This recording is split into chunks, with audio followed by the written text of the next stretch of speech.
마태복음 24장 15절에서 28절 우리 함께 교독하도록 하겠습니다.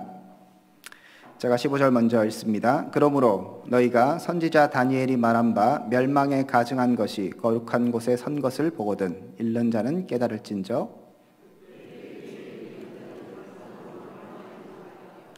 지붕 위에 있는 자는 집 안에 있는 물건을 가지러 내려가지 말며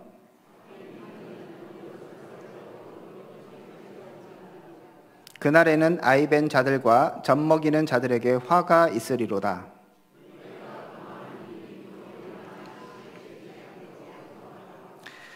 이는 그때에 큰 환난이 있겠음이라. 창세로부터 지금까지 이런 환난이 없었고 후에도 없으리라.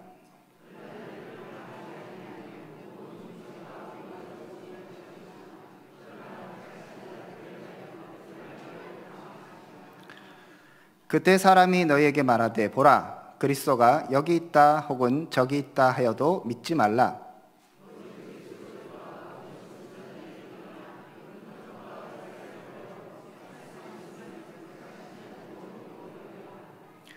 보라 내가 너희에게 미리 말하였노라.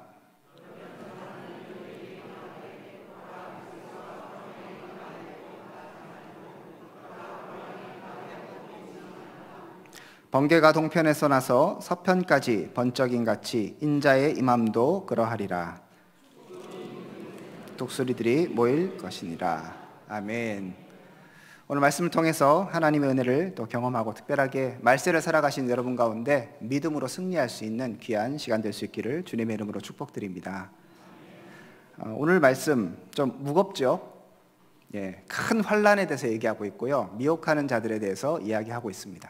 그래서 오늘 제가 이 말씀을 자세히 풀면 여러분들이 다 주무실 수도 있기 때문에 제가 조금은 좀 단순하게 해서 여러분에게 말씀드리려고 합니다. 배경을 먼저 알아야, 전체적인 배경을 알아야 오늘 본문을 좀 더 이해할 수 있을 것 같습니다. 본문은 24장 1절부터 나오는 이야기부터 시작됩니다.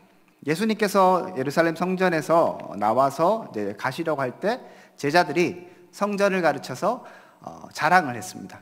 예수님 성전 너무 멋있지 않습니까? 이렇게 예수님께 자랑할 때 예수님께서 얘들아 이 성전 너희가 너무 화려하다고 생각하는 성전, 겉보기에 화려한 이 성전은 곧 있다가 돌 하나도 돌 위에 남지 않고 다 무너지게 될 것이다. 이렇게 말씀하셨습니다. 경고의 말씀인 것이죠. 거기에 대해서 제자들이 깜짝 놀랐어요.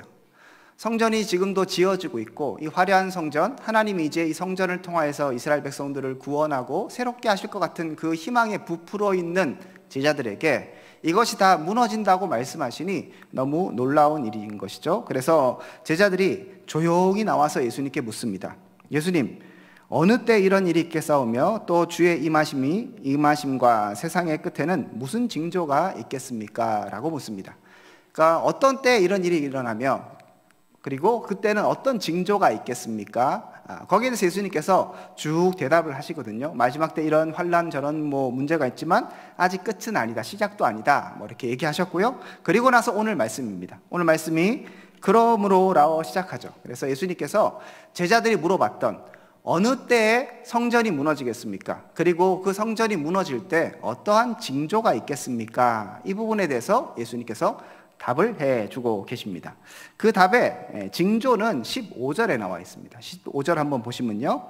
그러므로 너희가 선지자 다니엘이 말한 바 멸망에 가증한 것이 거룩한 곳에 선 것을 보거든, 이렇게 얘기합니다. 멸망에 가증한 것이 거룩한 곳에서 선 것을 보거든, 이것이 징조인 것이죠. 그러면 어떻게 해야 되는가? 어떻게 해야 됩니까?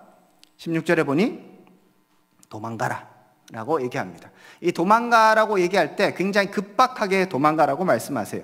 혹시 지붕에 있는 자는 물건 가지러 집에 가지도 말고 그냥 뒤도 돌아보지 말고 도망가라고 말씀하십니다. 이런 징조가 있을 때 긴급하게 피하라는 예수님의 말씀입니다. 그러면서 이 환난이 얼마나 대단한가 하면 21절에 보면 이렇게 얘기하죠. 이는 그때에 큰 환난이 있겠음이라. 창세로부터 지금까지 이런 환난이 없었고 후에도 없으리라 라고 말씀하십니다. 엄청나게 큰 환난이 있게 된다고 얘기하시는 것이죠. 이런 얘기를 들을 때 두렵겠죠. 그리고 무서울 것 같습니다. 그런데 이런 이제 마지막 때에 혹은 이 예루살렘의 멸망, 이거에 대한 이제 예수님의 예언이신데요. 멸망에 가증한 것이 거룩한 곳에 서는 것을 보거든, 이게 다니엘이 한 예언입니다. 이스라엘 백성들은 사실 이 부분을 경험을 이미 했었습니다. 예전에 시리아의 왕 안티오쿠스 4세가 예루살렘을 침공해 갖고 한번 이런 일을 벌인 적이 있습니다. 여러분 뭐 들어보셨을지도 모르겠는데, 성전에서 제단을 세우고요, 제우스에게 제사를 지냅니다. 그리고 유대인들이 혐오하는 돼지, 이것으로 돼지의 피로 제사를 드렸던 예전의 기록이 있습니다. 그런 사건이 있었던 것이죠. 기원전 1607년이었습니다. 이 사건이 있기 때문에 이 사건이 다니엘이 예언한 것이구나 라고 지금 이스라엘 백성들은 잘 알고 있어요. 그런데 예수님께서 다시 한번 말씀하시는 것이죠. 너희들 그거 잘 알고 있지? 그런데 또 이런 일이 일어날 거야. 그러니까 그런 일이 일어나면 냅다 도망가라 라고 말씀해 주시는 거죠. 그런데 이 문제는 굉장히 큰 환란이니까 너희들 절대 조심해야 된다 말씀하십니다. 실제로 여러분 잘 아시는 것처럼 AD 70년에 로마 군대가 와서 예루살렘 성전을 모두 다 무너뜨리게 됩니다. 그때의 부분을 예수님께서 경고하신다고 생각할 수 있습니다. 자, 이런 환란의 때 여러분 그런 얘기를 들으면 마음이 어떻겠습니까? 걱정이 되기도 하고 무섭겠죠? 그런데 이런 환란의 이야기 가운데서도 하나님의 긍휼과 하나님의 은혜가 여전히 살아 숨쉬고 있습니다. 우리는 주변의 상황과 그 다음에 벌어질 어떤 잘못된 혹은 안 좋은 일에만 집중할 때가 많습니다. 그런데 곰곰이 생각해 보면 하나님은 그 상황, 그 어려운 상황, 그 위급한 상황, 그 환란의 시기에서도 여전히 일한다는 사실입니다. 하나님은 신실하게 오늘도 택한 자를 위하여서 일하고 계시는 분이십니다. 그러므로 이런 환란 자체에 우리의 마음이 빼앗겨서는 안 되는 것이죠. 다시 말씀드리면 지나치게 두려워할 필요가 없습니다. 왜냐하면 일단 이런 징조가 있을 때 예수님께서 도망가라 말씀하셨죠. 그죠? 성경에도 보면 잃는 자는 깨달을진저 하고 있고, 이 멸망에 가증한 것이 거룩한 곳에 선다는 게 아까 말씀드렸던 것처럼 그들이 잘 알고 있는, 익히 알고 있는 예언이고 과거에 한번 성취되었던 예언이기 때문에 역사 속에서 뿌리밖에 안타까운 마음을 갖고 있는 그런 처지인 거예요. 그러니까 이 말씀을 할 때 생소한 말씀이 아니라 또 그런 일이 있다고 이렇게 하면서 익숙한 말씀으로 다가오는 것이죠. 예수님께서 일부러 이렇게 잘 알아들을 수 있는 말씀으로 경고를 하시는 겁니다. 여러분, 경고는 왜 하십니까? 한번 당해봐라 이렇게 하시겠습니까? 조심하라는 것이죠. 야, 밖에 나가서 차 조심하고 길 조심하고 하라는 얘기는 가서 차에 부딪히라는 얘기입니까? 너 그러다가 너 사고나 저주입니까? 아니죠. 조심하라는 것이죠. 그렇게 하면 큰일 나니까 택자들, 자녀에게는 그런 조심을 시키는 거잖아요. 오늘 본문의 말씀도 그것입니다. 여러분들이 이 말씀 읽으면서 무섭다, 이런 일이 또 일어나면 어떡하지, 그러면 우리 다 죽는 거 아니야, 이렇게 두려움으로 느낄 것이 아니라 하나님이 택자들에게, 하나님의 백성들에게 이런 힌트를 주시면서 대비하고 경계하고 조심하라고 말씀하시는 것입니다. 그러므로 이 말씀 자체는 우리 가운데 두려움이 아니라 은혜의 말씀인 것이죠. 귀찮은 말씀이 아니라, 우리를 억압하거나 걱정시키는 말씀이 아니라 우리가 살 수 있는 희망의 메시지인 것입니다. 특별하게 20절 보시면 이렇게 돼 있죠. 너희가 도망하는 일이 겨울에나 안식일에 되지 않도록 기도하라라고 말씀하셨습니다. 왜 겨울이나 안식일이 되지 않아야 합니까? 도망가야 하는데 겨울에 도망가는 거 힘들겠죠. 그리고 이 지역과 이 시기는 이제 겨울이 되면 우기 이렇게 돼서 막 질퍽질퍽해지거든요. 그러니까 도망가는 게 되게 쉽지 않아요. 그런 상황들이기 때문에 겨울이 되면 안 되기 때문에, 그러면 너무 힘들기 때문에 기도해라, 겨울이 되지 않기로 기도해라. 또 안식일이 되지 않도록 기도하라고 말씀하십니다. 왜 안식일이 되면 안 되겠습니까? 유대인이기 때문에 안식일 날 어디 멀리 가고 무거운 물건 들고 이런 것들 금지했잖아요. 그렇기 때문에 안식일이 되어서 괜히 제약을 받는 것보다 평일날이어서 도망가는 것이 훨씬 편하기 때문에 하나님께서, 예수님께서 그때 그날이, 그 환난 때가 겨울도 아니어야 하고 안식일이 되지 않도록 기도하라고 말씀하셨습니다. 자, 그럼 사람들이 기도했을까요? 안 했을까요? 해야겠죠. 무서운 일이 닥치는데 예수님께서 경고를 하시잖아요. 그리고 기도하라라고 말씀하셨습니다. 자, 그러면 실제로 로마군이 쳐들어왔을 때 언제 쳐들어왔을까요? 제가 찾아봤거든요. 실제로 그러면 이 멸망이 언제 있었는가? 역사적 기록에는 봄부터 시작해서 여름까지 있었다고 합니다. 이제 기도가 이루어졌겠죠, 그죠? 예. 기도하라고 말씀하셨고 하나님께서 그것들에 대해서 응답하셔서 안식일인지 아닌지는 그건 잘 모르겠습니다. 안식일은 이제 일주일의 사이클이니까 안식이 들어가기도 하고 안 들어가기도 하겠죠. 어쨌든 간에 계절로 보면 겨울은 아니었던 것 같습니다.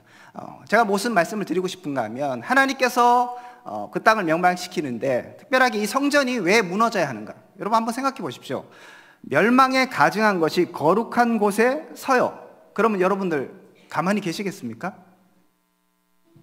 지금 이 예배당이 성전은 아니지만 만약에 여기에 이상한 물건을 막 세우고 사람들이 막 구슬한다고 생각해 보십시오. 여러분 가만히 계시겠습니까? 다 도망가시겠어요? 이상하다면서. 가만히 안 있겠죠. 만약에 생각해 보면 성전 자체가 정말 중요하다면 멸망에 가증한 것이 그 거룩한 곳에 쓸 때 너희들은 목숨을 걸고 막아라, 이렇게 하는 게 원래는 맞을 것 같아요. 그런데 그런 일이 있으면 다 도망가라고 얘기하거든요. 왜냐하면 진정한 성전이 이미 오셨거든요. 예수 그리스도가 이미 오셨는데 이스라엘 백성들, 유대인들은 계속 눈에 보이는 성전, 제가 말씀드렸지 않습니까? 이 배경이, 제자들이 그 화려한 성전을 보면서 예수님 너무 멋있지 않습니까? 그 성전, 그 겉모습, 그 율법에 빠져있는 이들 가운데 이 성전은 무너질 것이야. 그러니까 헛된 것에 마음이 빼앗겨서는 안 돼. 만약에 그 헛된 것이 이제 정말 무너지는 그때가 오거든, 미련을 진짜 버리고 떠나라고 말씀하시는 것이죠. 하나님은 이렇게 하나님의 백성들 가운데 정말 무엇을 해야 하고 어디에 집중해야 하는가 마지막 때에 알려주고 계신 것이죠. 그러므로 이 말씀은 두려운 말씀이 아니라 은혜인 것입니다. 특별하게 하나님께서 또 이렇게 말씀하십니다. 너무 큰 환난이 있다고 21절에 얘기하시죠. 큰 환난이 있어서 창세로부터 지금까지 이런 환난이 없고 후에도 없으리라. 그래서 22절에 말씀하십니다. 그날을 감하지 아니하면 모든 육체가 구원을 얻지 못할 것이나 그러나 택한 자들을 위하여 그날을 감하시리라. 누구를 위해서 감하신다고요? 택한 자들을 위해서. 감한다는 건 날이 너무 길으면 안 되니까 좁혀주시는 거예요. 누구를 위해서? 하나님의 백성들을 위해서. 그렇게 감하여 주신다고 말씀하십니다. 환난 중에서, 심판 중에서도 하나님의 관심은 지금 어디에 있는 것입니까? 택한 자들, 이들이 믿음을 잘 지켜나갈 수 있도록 하나님의 긍휼 가운데 계속적으로 거할 수 있도록, 그리고 잘 준비할 수 있도록 경고해 주시고, 그리고 기도하라고 하시면서 그날에 혹시라도 겨울이 걸릴까, 혹시라도 안식일이 걸릴까 하나님께서 기도도 시키시고요, 그리고 날도 감하여 주시는 것입니다. 그러므로 여러분, 이런 말씀들을 읽을 때 두려워하지 마십시오. 자꾸 계시록 읽으시면서 두려워할 필요 없습니다. 은혜입니다. 하나님의 백성을 향한 하나님의 마음이 본문 안에 담겨져 있는 것입니다. 실제로 그 로마가 이제 쳐들어올 때 이 말씀을 기억했던 초대교회 성도들은 어떻게 했겠습니까? 도망갔습니다. 그래서 초대교회 성도들 요단강을 건넌 펠라라는 지역으로 피신해서 목숨을 건졌다고 합니다. 그러니까 이 말씀을 제대로 듣고 이것이 그냥 두려워해서 어떡하지가 아니라 잘 새기는 것이죠. 그리고 언제인지는 모르지만 정말 멸망에 가증한 것이 설 때에 이제는 성전의 치유가 진짜 다 하고 우리가 더욱더 예수 그리스도에 집중해야 되는 그때가 정말 왔을 때 과감하게 떨치고 예루살렘을, 성전을 떠나는 것입니다. 이것이 마지막 시대에 우리 성도들이 가져야 할 지혜인 것입니다. 두 번째로도 예수님의 하나님의 보호하심과 은혜를 생각할 수 있습니다. 앞에는 이제 멸망, 이 환난, 이때에 부으셨던 하나님께서 숨겨주셨던 하나님의 은혜들을 확인할 수 있고요. 두 번째 부분에 보면 그 마지막 때 23절에 이렇게 되어 있습니다. 그때 사람이 너희에게 말하되 보라 그리스도가 여기 있다 혹은 저기 있다 하여도 믿지 말라. 거짓 그리스도들과 거짓 선지자들이 일어나 큰 표적과 기사를 보이며 할 수만 있으면 택한 자들을 미혹하리라 라고 말합니다. 이 환난의 때 사람들이 마음이 막 무너지고 사람들의 마음이 흔들흔들할 때, 그때에 거짓 선지자들과 거짓 그리스도들이 나타난다고 얘기하는 것이죠. 그리고 사람들을 미혹한다고 얘기합니다. 특히 이 미혹은 단순한 미혹이 아니었습니다. 제가 여러분들에게 사실은 제가 예수님입니다 이렇게 얘기하면 여러분들이 믿으시겠습니까? 드디어 미쳤구나 이렇게 생각하시겠죠, 그죠? 그런데 제가 여기서 자, 뭐 아픈 사람 나오세요 해갖고 막 하고 죽은 사람 살려 일으킨다고 생각해 보십시오. 그러면 이 중에 한 반 정도는 넘어오지 않으시겠습니까? 그냥 말로 속이는 게 아닌 거예요. 여기에 성경 분명히 얘기하기를 큰 표적과 기사로서 할 수만 있으면 많은 사람들을 미혹한다고 얘기하는 것이죠. 진짜 기적이 일어나는 거예요. 놀라운 일을 일으키면서 여기에 그리스도가 있다, 저기에 그리스도가 있다, 그리고 막 잘못된 이야기로 사람들을 미혹하는 것입니다. 이런 말씀을 읽을 때도 우리 마음 가운데 아이고 내가 미혹당하면 어떡하지? 마지막 때 내가 혹시라도 잘못되면 어떡하지? 여러분들 뭐 그 계시록 같은 거 이렇게 읽으시면서 전 그런 분들 많이 봤거든요. 뭐 666, 뭐 마지막 인을 맞으면 큰일 난다, 뭐 다 잡혀간다, 뭐 아무것도 안 된다 이렇게 하는 거 하면서 벌벌벌 떠시는 분이 있습니다. 여러분, 하나님의 백성은 하나님이 보호하십니다. 우리가 뭐 이렇게 그 인 맞아갖고 어떻게 될 일이 없은 거예요. 믿음으로 주를 고백했는데 무슨 일이 일어나겠습니까? 그냥 정이 안 되면 죽는 거죠, 그냥. 그렇지만 우리의 영혼은 아무도 해할 수가 없습니다. 믿으십니까? 예, 이 마지막 때 우리를 미혹한다는 그런 얘기들을 들을 때 어이구 내가 혹시라도 신천지에 넘어가면 어떡하지? 혹시라도 내가 다른 곳에 빠지면 어떡하지? 이런 마음이 들 수 있습니다. 그리고 뭐 잠깐은 우리의 마음들이 빼앗길 수도 있을 것 같습니다. 하지만 하나님의 백성은 하나님이 보호해 주시는 것이죠. 여기도 보면 택한 자들을 할 수만 있으면 미워한다고 24절 후반부에 보면 택하신 자들도 미혹하리라고 얘기합니다. 그렇지만 25절에 보면 이렇게 말씀하시죠. 보라 내가 너에게 미리 말하였노라. 무슨 얘기입니까? 다 알려줬지? 속지 마. 괜찮어. 내가 다 주의를 줬으니까, 예방주사 맞췄으니까 걱정하지 않아도 돼 라고 말씀하십니다. 자, 하나의 예를 들어서 이렇게 26절에 얘기하십니다.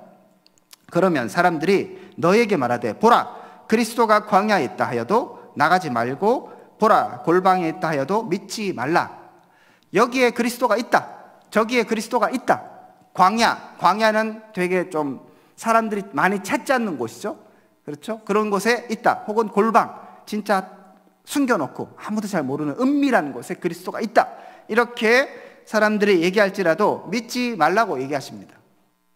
그런데 내가 안 믿을 수 있을까? 안 믿을 수 있을까? 이런 걱정하지 마시라는 겁니다. 왜냐하면 27절에 얘기합니다.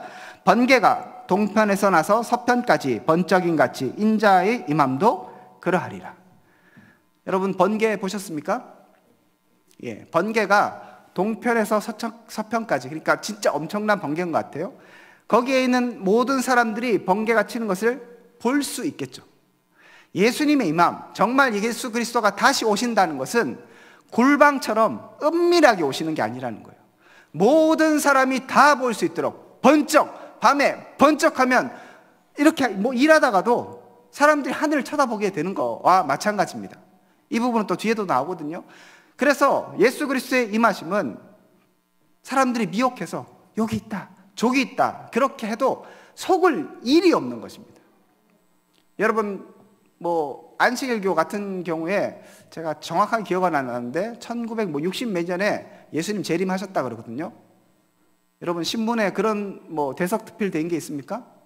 그렇지 않죠? 모르시죠? 지금 처음 듣는 얘기시죠? 예수 그리스도의 임함은 이런 식으로 오는 게 아니란 얘기입니다. 모든 사람이 다 볼 수 있도록, 모든 사람이 그분의 다시 오심을, 주님의 다시 오심을 볼 수 있도록 오는 것입니다. 여러분 혹시 아이고 내가 혹시 놓친 건 아닌가 생각하지 마십시오. 두려워할 필요 없습니다. 뭐 휴거 같은 영화 같은 거 보시면서 혹시 이 사람은 올림 받았는데 나는 올림 못 받을 것이다, 그런 걱정하지 마십시오. 정말 그날이 임하면 하나님의 백성은 다 구원 받는 것입니다. 내가 모르게 주님이 임하시는 것이 아닙니다. 그렇기 때문에 걱정하지 않아야 한다고 말씀하시는 것이죠. 그리고 28절에 죽음이 있는 곳에 독수리들이 모일 것이니라. 이게 뭐냐 하면 시체가 있으면 독수리들이 자연히 모이는 것처럼 주님의 다시 오심이 있으면 다 알게 된다. 그런 현상들에 대해서 정확하게 모든 사람들이 알 만한 그런 모습들이 있게 된다라고 말씀하시는 것이죠. 그래서 이 두 부분 뒷부분도 예수님은 택자들에게, 우리들에게, 믿음을 갖고 오늘도 신앙생활하는 우리들에게 걱정하지 말아라. 너희들 미혹되지 않을 것이고 환난이 있을 수 있지만, 분명히 있겠지만, 어려움이 있긴 있겠지만 하나님이 택자들을 계속적으로 신경 쓰고 계시고 보호하고 계시며 인도하신다는 사실들을 믿고 살아가는 것입니다. 지금은 마지막 때입니다. 큰 환난과 여러 가지 문제들이 우리를, 주위를 둘러싸고 있습니다. 제가 지난번에도 말씀드렸던 것처럼 그런 상황과 환경에 우리의 마음이 빼앗기지 않기를 소원합니다. 여전히 살아서 역사하시며 오늘도 진리 가운데 우리에게 찾아오시는 그분을 의지하는 여러분 되시기를 축복합니다. 여러분 특별하게 믿음이 흔들리지 않기를 소망합니다. 특별하게 굳이 두려워하지 않으셨으면 좋겠습니다. 여러분 밖에 예를 들면 엄청난 태풍이 막 치고 그 다음에 뭐 천둥 번개가 막 번쩍번쩍 한다고 생각해 보십시오. 그런데 만약 내가 정말 안전한 집에 머물러 있다면 신경 쓸 필요가 있겠습니까? 없겠습니까? 없죠. 내가 정말 만약 안전한 집에 머물러 있다면, 우리 집이 떠나려갈 것 같은 그런 집이면 문제가 되겠지만 내가 안전한 집에 있으면 그런 번개, 그런 엄청난 폭우들이 우리에게 두려움의 대상이 아닌 것이죠. 그래서 여러분 그런 기억 없으십니까? 저는 한 번씩 번개가 막 치면 구경을 하거든요. 신기하잖아요. 과학적으로 번개는 절대 집 안으로 들어올 수 없잖아요. 그죠? 그러니까 구경할 수 있는 거예요. 내가 두려워하는 것이 아니라 꽝 이러면 깜짝 놀래죠. 그런 건 있는 거예요. 그거 없을 수 있는 건 인간이 아니겠죠. 하지만 보면서 우와 멋있다 이렇게 할 수 있는 겁니다. 저하고 집사람은 비를 좋아하거든요. 그래서 예전에는 엄청난 폭우가 내리니까 집사람하고 차 타고 우리 비 구경하자 해갖고 저 월드컵 경기장 뒤에 가갖고 비 이렇게 보면서 앉아 있었고 누워 있었거든요. 그러니까 비가 그렇게 와도 산까지 비가 올라올 일도 없고 번개가 쳐도 차 안에 있으면 안전하다는 것을 알기 때문에 구경할 수 있는 것이죠. 여러분 믿음 안에 있다는 건, 주님 안에 있다는 것은 그런 것입니다.